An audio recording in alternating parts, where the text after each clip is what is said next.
Good day, please introduce yourself. Good day, ma'am and sir. I'm Shane Marshall. I'm 32 years old. I'm single mother. I have 3 kids, 12 years old, 9 years old, 7 years old. I'm high school graduate. Do you have working experience as a domestic helper? Yes, ma'am, I have experience in Qatar. I'm taking care of 2 years old children. Since 2017 to August 2019. Tell me about your responsibilities in your previous job. My responsibility is taking care of the children, cleaning, cooking, washing. Can you tell us how will you take care of the children, a baby, and elderly? I will taking care of the children.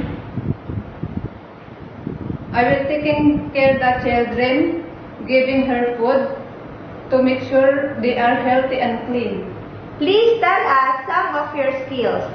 My skills is I'm good in cleaning the house, taking care of the children.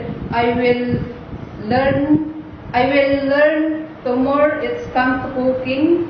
What are the traits necessary to be a good domestic helper? It's necessary to be a good helper, good person, loving, taking care of the children. Anything else you want to tell for your future employer? Can you tell them now?